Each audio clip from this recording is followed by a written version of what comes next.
Well, good morning.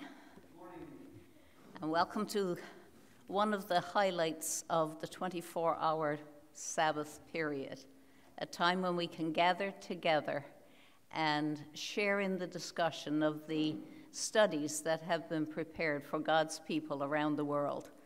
I think these are amazing studies, and I always feel so sad for the people who miss out by choice in many cases, and unfortunately for others because of circumstances, miss out on this opportunity to be here and to take part in the study and the discussion together. Now, our discussion this morning may be somewhat limited because we have nobody handling the mic for us this morning. So if you are really eager to say something, I will gladly step aside and let you come to the front here and share any comments that you wish to make or any questions that you wish to ask. Let us bow our heads in prayer. Our Father in heaven, how comforting it is to know that the same God who knew the future for Joseph and Jacob and his people is the one who we can trust with our future as well. You know all things, Lord.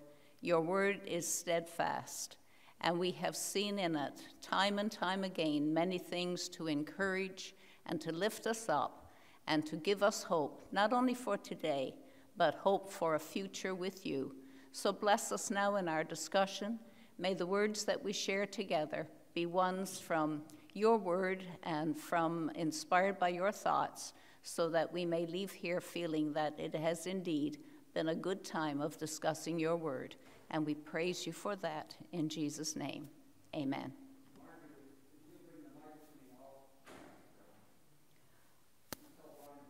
Okay, Christopher, would you mind going up and getting the mic, please? Because Brian is down with it. Pastor Ken said he'll look after the mic for us, Brian. So that'll be great. Thank you very, very much for that. So our memory verse this week says, "So Israel dwelt in the land of Egypt, in the country of Goshen, and they had possessions there and grew and multiplied exceedingly." Now that text contains three significant verbs. And I'd like us to just spend a very short time, because this is another one of those lessons that has so much information in it that it will take every bit of the time we have allotted and then feel that we need to rush to cover it well. But the three significant verbs, there are four verbs, but the three significant ones. The first one is dwelt. And the last two are joined by the word and.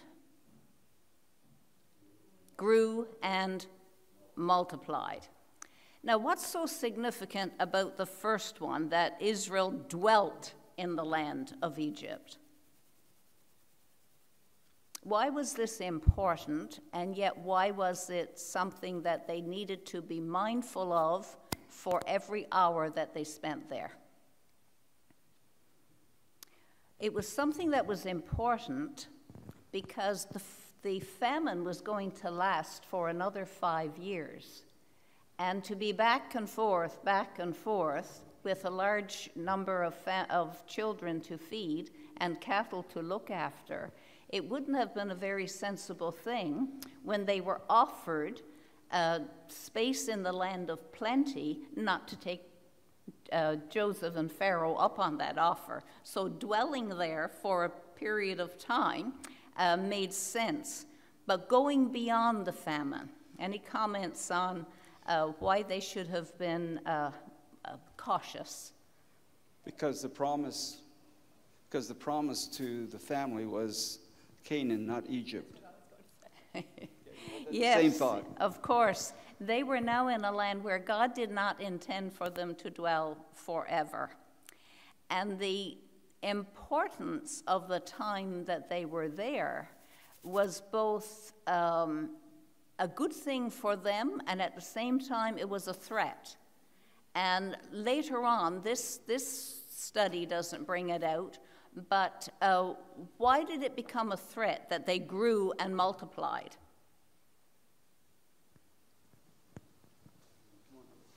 It would be a threat for the Egyptians. It would be a threat for the Egyptians. That's right, exactly. It was a threat. Now, they became so multitudinous in number that the Egyptians were kind of fearful of them. And but yet God had prospered them for a purpose, because it was part of that covenant promise made to Abraham. And now we see Abraham's great-great-grandson Joseph, his brothers, who were also, of course, the great-great-grandchildren of Abraham. We see them becoming a large number of people. And God had said that they would become so many that you wouldn't be able to count them. They would be like the stars in the sky. So it was all part of that covenant promise. But Egypt was not part of the covenant promise, yet we have the assurance that God okayed it. So we'll get to that part a little later. So they dwelt in the land of Egypt, they grew, and they multiplied. And on the very end of the introduction to the lesson, it says in that paragraph there about them dwelling in exile, it's in tension with the hope of the promised land. As we already said, they weren't supposed to be forever in the land of Egypt. And it's encouraging to know that Jacob, after being there for several years now, when he was dying, made sure his family had it brought to their attention that Egypt was not their home. He said, I am dying, but God will surely visit you and bring you out of this land to the land of which he swore to Abraham, to Isaac, and that was Joseph who said that, and to Jacob. So Jacob was mindful of it when he was dying, and Joseph, many, many years later, again remembered. And by this time, they could long have gone back to Canaan, but they hadn't. And we won't get into that because this is not part of the study of Genesis. It's more to deal with the book of Exodus. But we know that sometimes, you can get so comfortable that you can forget that the comfort that you feel is not the comfort that should be leaving you where you are.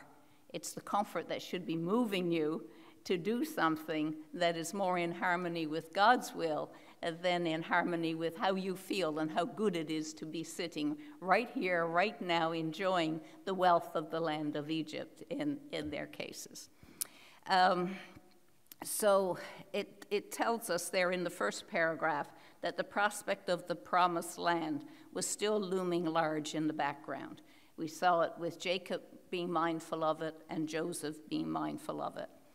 And this study as well also fulfills part of the Abrahamic promise to be a blessing to the nations. And how was that brought out?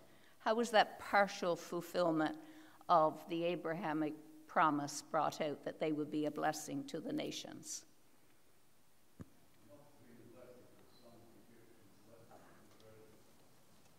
Okay, so Thomas said it must have been a blessing because some of the Egyptians, many years later, when they moved back to Canaan, many Egyptians moved back with them. We're told that there was a mixed multitude. So they must have done some proselytizing, some converting of peoples while they were there. And there's another more immediate partial fulfillment of the prophecy to be a blessing to the nations. How was that seen? One part of it could be they're supposed to multiply as the stars in the sky, and certainly indicates that they multiplied there. Was that a blessing to others? more blessing for themselves, but their presence probably was a blessing to others, yes. Yeah, and I see two more, and I may be exaggerating it a bit here, and you can disagree if you don't see, but I really feel that in Joseph, being able to have God give him the meaning of Pharaoh's dream and provide an abundance in the 7 years of prosperity for not only the people of Egypt during the 7 years of famine, but I'm sure there were people from other nations. I mean, we know his own family came for food, and very likely there were others. I doubt very much that Jacob's sons were the only strangers that came to Egypt for food. So in that way, they were a blessing to other nations. And what about when Jacob blessed Pharaoh? The author of the lesson brings this one out. He says, when Jacob blessed Pharaoh, it was fulfilling partially, of course, the Abrahamic promise to be a blessing to the nations. And that part is rather interesting. You see this aged man. Apparently he was 130 years old at this time. And even back then, that was considered elderly. He came and just a shepherd blessed the king of Egypt. And this was not just, I bless you and may your land prosper. This was a heavenly blessing. Many commentators mention this as not something casual.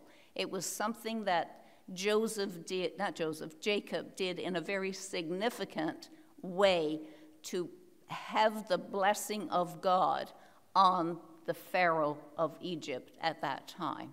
So again, we see the Abrahamic covenant being fulfilled in portions, bigger, smaller, and then much bigger as we get into the book of Exodus. Brought out in this chapter as well, it tells us on the introduction, is how Jacob will bless the two sons of Joseph. And that's a rather interesting little story in itself. And then how he blesses his own sons. And Thomas and I were discussing this, and we said, what he had to say didn't really sound like blessings. The author talks about the impressive predictions that Jacob made regarding each of his sons. And I think that was probably true for all except one. And which one was it not a prediction? There's another P word we could use to describe it more accurately. I'm thinking of Judah, and I'm thinking how he had prophesied that through Judah's line, Messiah would come. So it's stronger than a prediction in Judah's case. It was actually a prophecy there. Another interesting component is the blessing to Joseph, getting a double portion. Both Manasseh and Ephraim would be considered part of his sons in inheritance, and that's significant. He took the birthright of a double portion instead of Reuben.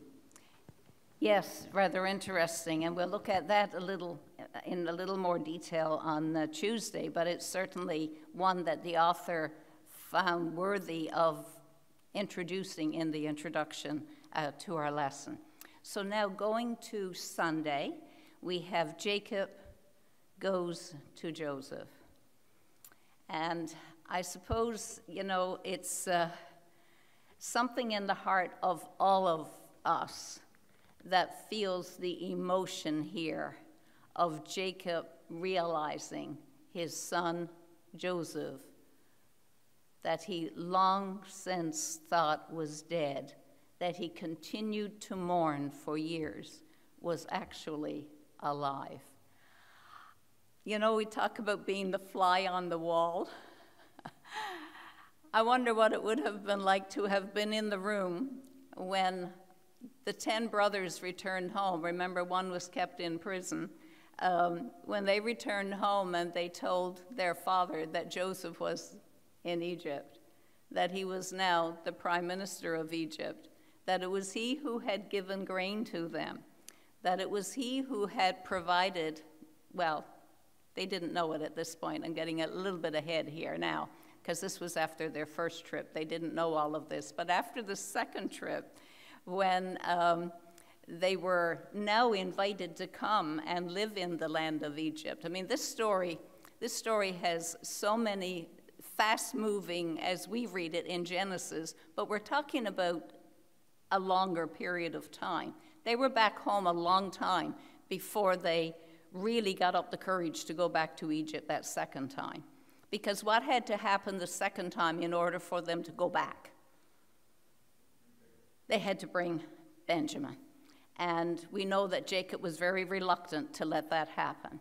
But when they went back with Benjamin, that's when Joseph revealed himself, and when all the pieces started to fall into place.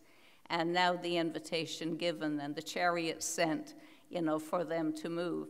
But imagine, these men had to tell their father how Joseph ended up in Egypt. That wasn't easy. Genesis doesn't bring out that part of the chapter, like it doesn't bring out a lot of other details. But it's one that we certainly know was extremely difficult to share with their father, and very, very difficult for their father to hear, knowing that all these years that he was mourning the loss of his favorite boy, that his other sons had actually done this mean and cruel thing. And we'll get into how Joseph brought some reconciliation toward the end of our study, but nevertheless, that transpired, and it wasn't easy. But now, nevertheless, we look at Jacob leaving for Egypt, and God telling him it was okay. Because Jacob must have wondered, this is the land that God had said he was giving to us here in Canaan. How am I now to uproot, take all my family, and move to Egypt? How can this possibly be part of what God intended for my family? And it's so interesting how God will always speak peace to the heart of his faithful. Because as Jacob was leaving, he heard, Jacob, Jacob. And we know when God calls twice, he wants us to listen. He says, do not fear. This is going to be okay. You go ahead and do this, right? You go ahead and do this. He said, but you'll come back and inherit the promised land. So go now. It's not permanent. You will be back. So that gave him, it says, the momentum he needed to leave the promised land. Joseph being alive, the family would no longer be hungry, and God's blessing upon what they were actually going to do.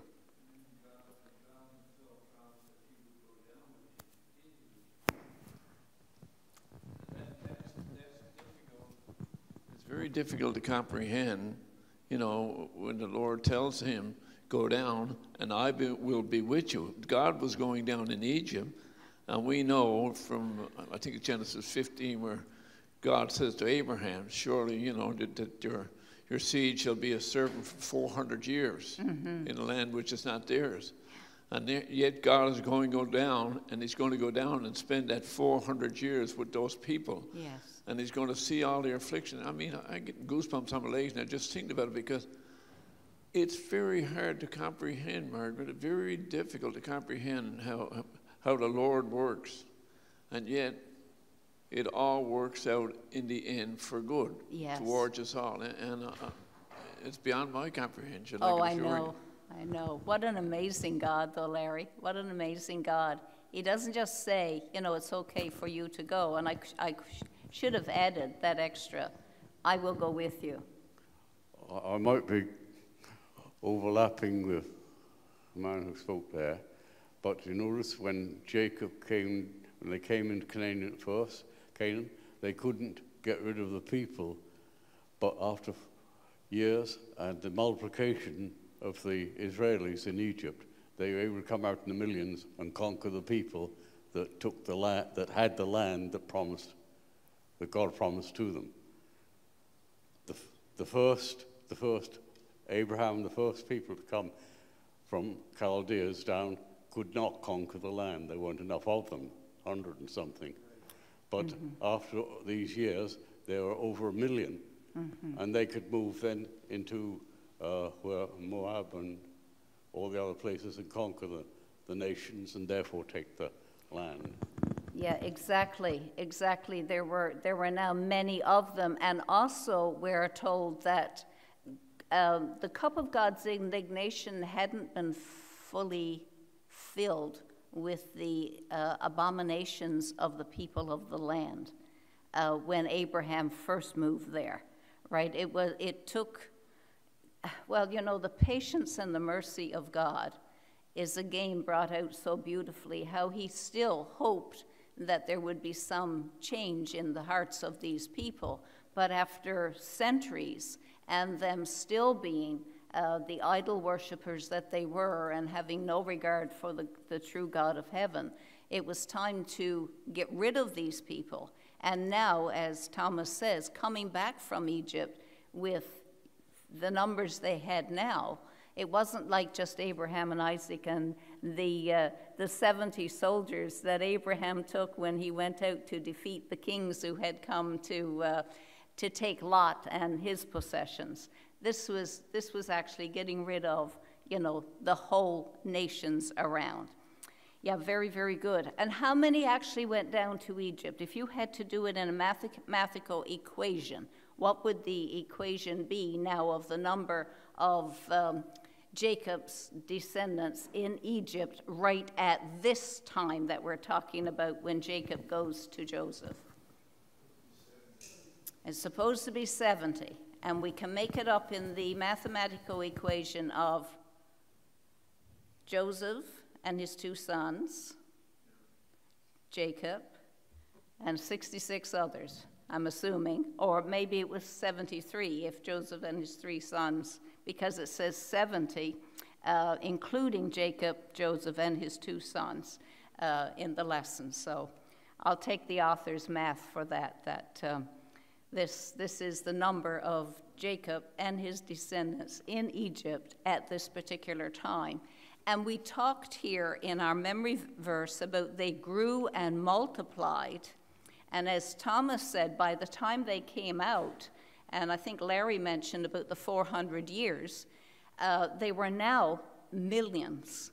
That's how much they had grown and multiplied over the years. The 70 nations were told that this represented the 70 nations. It says that's the offspring of Shem, Ham, and Japheth that we hear about in Genesis chapter 10.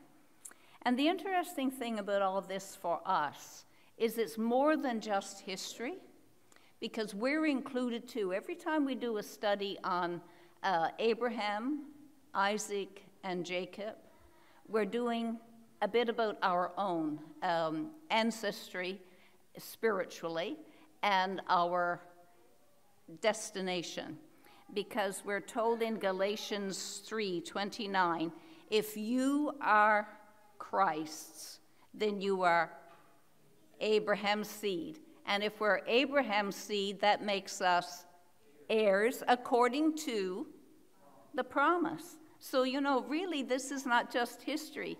This is present truth for God's people today. And that's why it's so important for us to be into God's Word, into the Old Testament, into all of these precious studies that are provided for us by our denomination, because it keeps before us who we are, children of God, and where we're going to a heavenly kingdom that He has prepared for His people.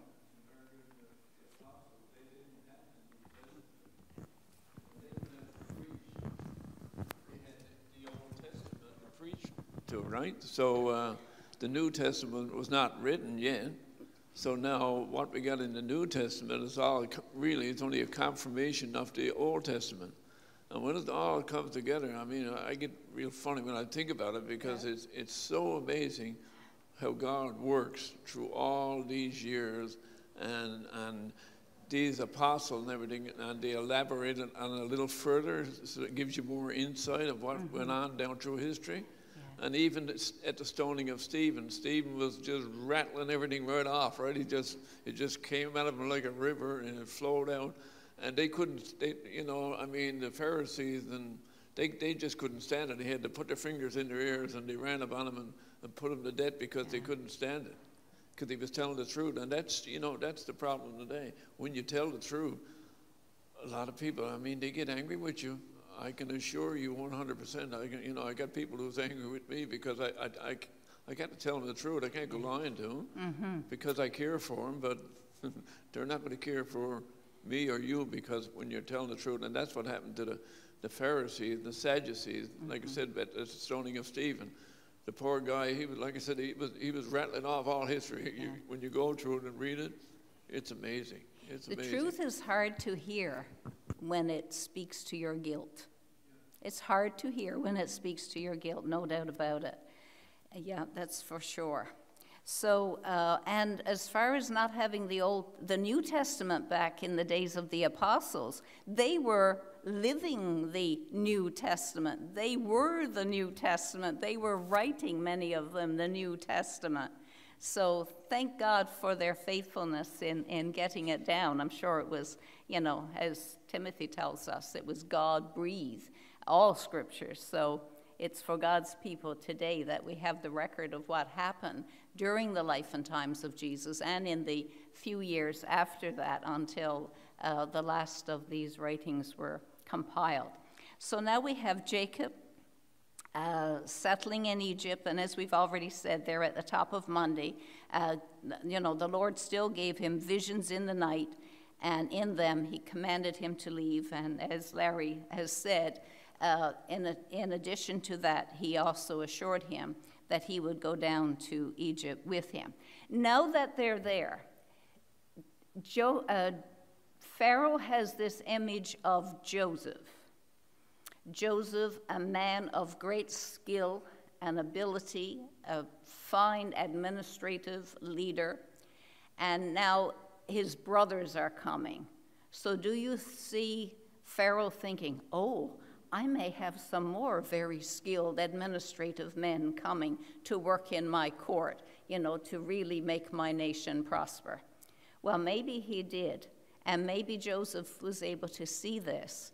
And Joseph knew that his brothers were not likely to be able to withstand the temptations as well as he was able to withstand them. So Joseph moved ahead very quickly to protect his brothers. He said, let Pharaoh know that you are shepherds.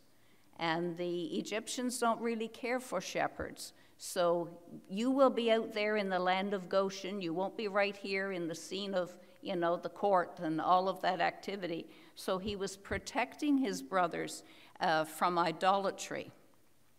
And living in Goshen would help them to remain faithful.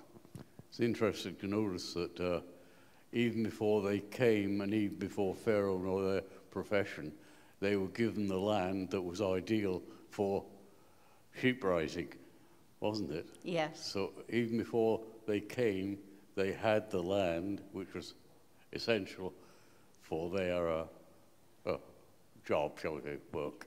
Indeed. Yeah. Pharaoh was very welcoming, actually.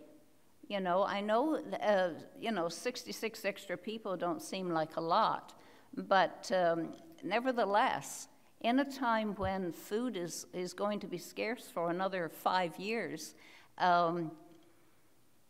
sharing it liberally with so many cattle, sheep, livestock, whatever they brought, as well as with the people, Pharaoh didn't hold back at all. He was extremely generous and hospitable with these people. And he even said to Joseph, if any of your brothers have expertise and would like to work, for me as the chief herdsman over my livestock. I'll welcome that. I'll hire them.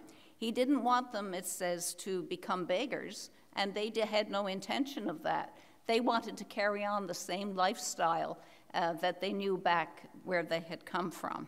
So, and this again is where it talks about Jacob blessing Pharaoh and how valuable that was. And it says, view that in the light of the fact that Pharaoh had the status of one of the highest priests in Egypt.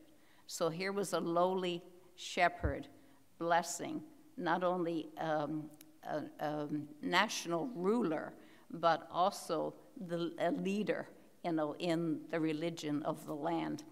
So rather interesting how they moved in, they settled, and they were welcomed. And then we move ahead now. Margaret, just before you do that. Sorry.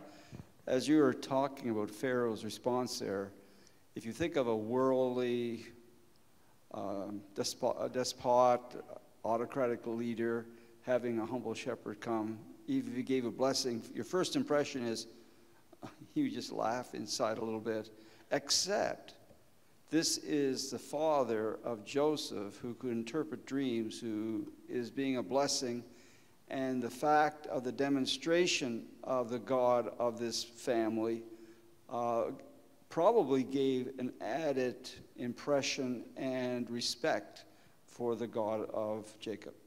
Yes, very, very likely. Put it all in perspective for Pharaoh, didn't it? Yes, for sure. So now we move ahead 17 years later.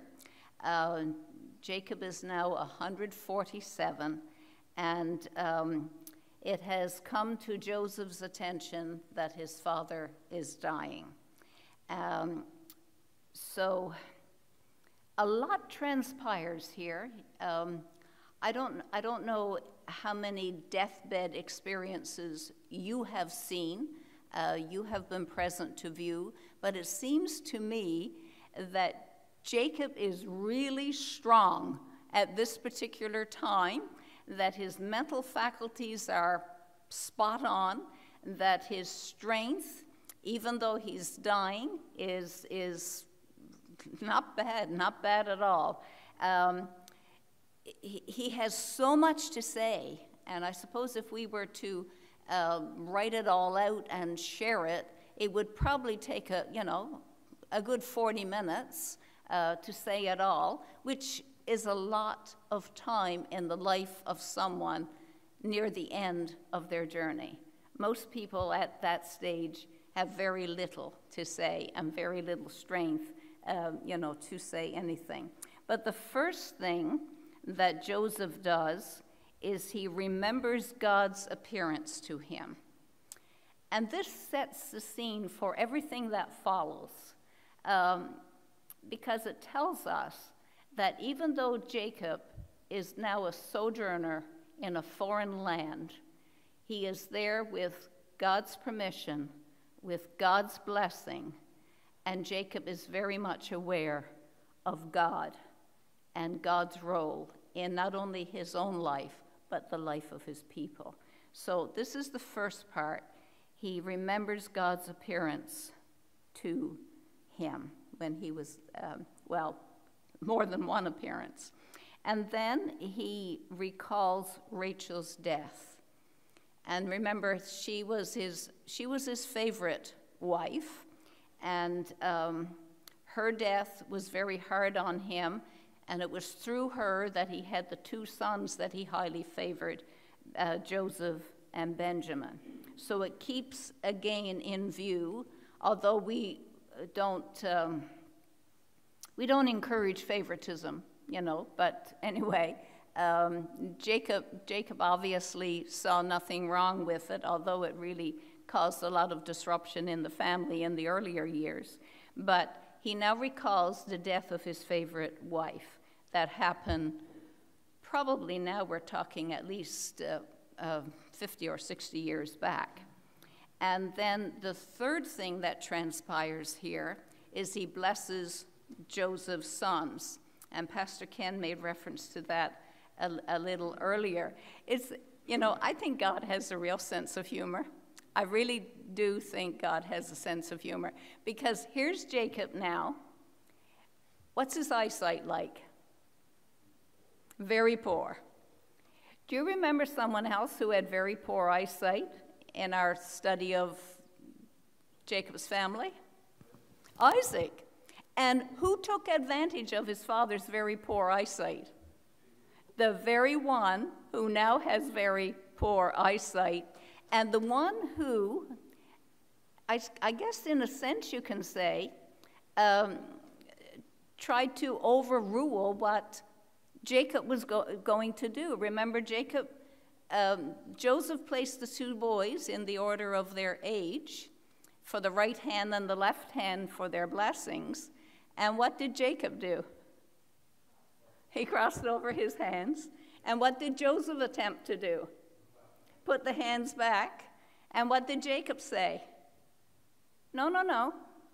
What I'm doing is right. This is the way it is. So, you know, I think God must chuckle at some of these scenes. And as we read on, we know now, as Pastor Ken says, that these two boys of Joseph were now taken on as sons of Jacob. And he said, whatever other children you have, they will be yours. But these two boys, I will have them as my sons. And we could go into more detail on that, but I just want to go on to say that Jacob's testimony about God's faithfulness,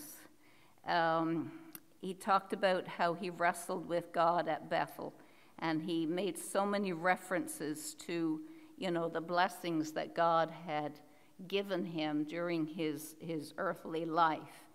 And it brings to my mind, and I'm sure if it had been written, which is ridiculous, but if it had been written and Jacob could have had access to it, he would have said, I agree with the statement that says, we have nothing to fear for the future. Here you are, here in the land of Egypt. You're probably wondering, how is God going to bring about his promise to give us the land of Canaan? You know, but we have nothing to fear for the future as long as we look back and see how God has led us in the past, right? Just paraphrasing there briefly. But that's what Jacob was doing here for his sons at this time of his passing. He wanted to bring before them this fresh testimony, this new glimpse once again at how God would surely be with his people. Margaret, could I make a comment about his death, or you're leading up to that? You go ahead. His request, I want you to take me back. I want to be buried with my parents and grandparents. The impact that would have had on the rest of the family, because in our living, we often think about our parents and where they died, where they are. We often go back to the burial place. And for Jacob, he wanted that to be back in Canaan. That was the promised land. I think that's significant, because that means that the family always know that our permanent place of dwelling is not here. Even though we like it, even though it's prosperous, the promise is that we got to go back. We got to go back, yeah. Let's look at Thursday, the first big paragraph on Thursday, in light of what you said there, Pastor Ken, because it ties in with it very well. This is the first of the three hopes of the promised land. And it says, first, there is the hope that Israel will return to the promised land. Moses, the author of Genesis, describes Jacob and Joseph's deaths and burials as events pointing to the promised land. Immediately after his blessing and prophecy on the 12 tribes of Israel, Jacob thinks of his death. And this is like minutes, maybe half an hour or more later, as he's been talking here and doing all of this, and we haven't finished that part of it yet. But now he's said his say, And it says, immediately after his blessing and prophecy on the 12 tribes of Israel, Jacob thinks of his death and charges his sons to bury him in Canaan at the cave of Machpelah, where Sarah was buried. And it says the narrative describing the funeral procession toward Canaan becomes a precursor to the exodus from Egypt several centuries later. And Leah was also buried there. And not Rachel. Yeah. She was buried on the way, yes. Yes. And there I buried Leah. But you know, it's an interesting thing about all this, and I just wish we had more time. But Leah was the mother of Judah. And Judah is the one through whom the Messiah would come. So Jacob must have known when he was giving that prophecy to Judah the significance of Leah and the children that she had given birth to. Sometimes God says she's favored in another way, very much so. Pastor Yes, if Ken? I could piggyback on that. Even though the text doesn't say it, I wonder if the wish and the longing for Leah became true in her relationship with Jacob after Rachel died, because she now had no competition. She was now the one that was the mother figure and his wife, and his attention would then be focused on her. The Bible doesn't say, but she possibly had the freedom now to have him all to herself. That's right. That could well be. And, as we said at the beginning of our study of Genesis, back, 12 Sabbaths ago, 13 Sabbaths ago, this book of Genesis covers 2,400 years. And we try to fill in a lot of the gaps. And I'm sure if Moses had more detail that God felt was significant for us to have, he would have recorded it. But there is so much that we have to leave to speculation. And this is one, but I'm sure Leah certainly felt closer to Joseph, or to Jacob, even if Jacob didn't feel any closer to her, because now, as Pastor Ken said, she wouldn't have had the competition.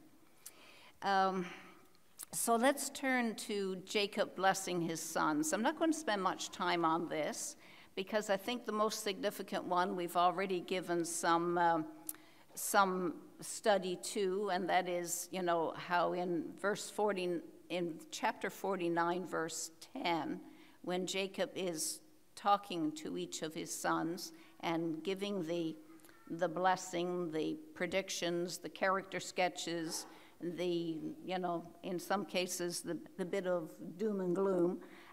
In verse 10, he talks about the messianic prophecy.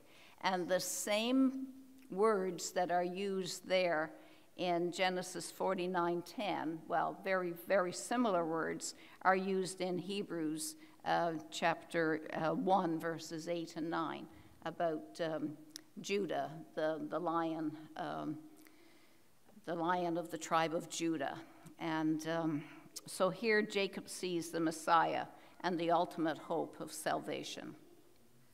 And we talked about, yes, indeed, that it is Leah's son, Judah, and it is through that line that Messiah would come.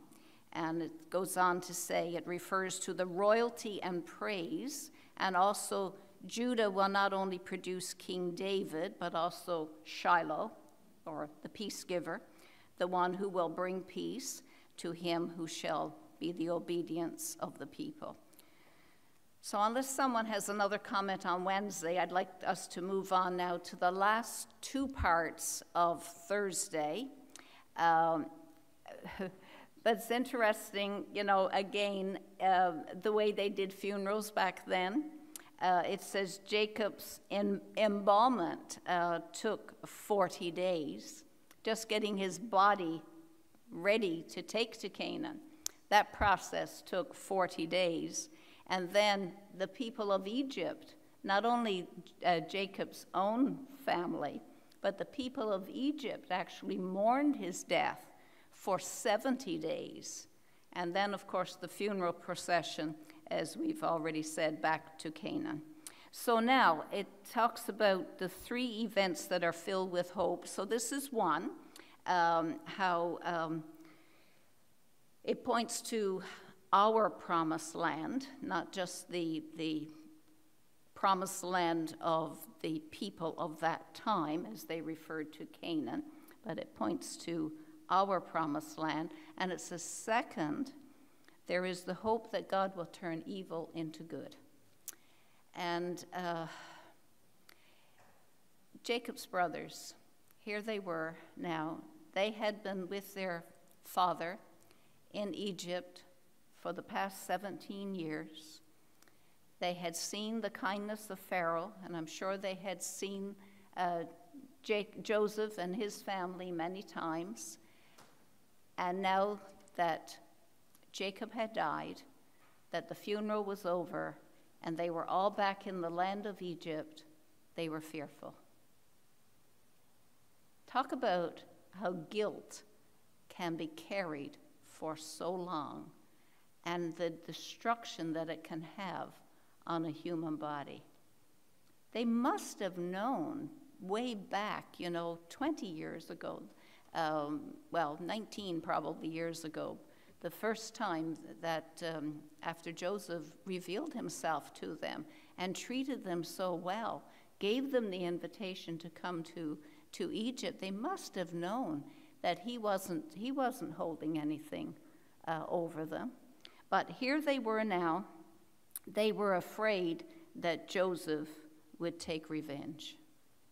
Why would he wait all this time if he wanted to take revenge? Why wouldn't he have said 17, 18 years ago, go back to his servants, go back and bring my father and Benjamin. Let the other guys do what they like, I mean, there were ample opportunities presented, and they would well have known this. But anyway, the guilt was hanging over them still, but Joseph reassured them not to be afraid. And then the third one, it says there's the hope that God will save fallen humankind. And where would we be without that hope today? Where would we be? I just want to read Revelation 21, verse 1 to 4 to conclude, because I think these are some of the most precious and comforting words in the Bible. Revelation 21, verses 1 to 4, in connection with number 3 here, the hope that God will save humankind and what he has prepared for us. And I'm reading this from the New Living Translation. It says, "Then I saw a new heaven and a new earth, for the old heaven and the old earth had disappeared, and the sea was also gone. And I saw the holy city, the new Jerusalem, coming down from God out of heaven, like a bride beautifully dressed for her husband. I heard a loud shout from the throne saying, 'Look, God's home is now among his people. He will live with them, and they will be his people. God himself will be with them. He will wipe every tear from their eyes, and there will be no more death or sorrow or crying or pain. All these things are gone forever.'" And on to verse 7. "And the one sitting on the throne said, 'Look, I am making everything new.' And then he said to me, 'Write this down, for what I tell you is trustworthy and true.' And he also said, 'It is finished. I am the Alpha and the Omega, the beginning and the end. To all who are thirsty, I will give freely from the springs of water of life. And all who are victorious will inherit all these blessings. I will be their God, and they will be my children.'" Read that anytime you feel discouraged, and may God give you peace and hope. Thank you.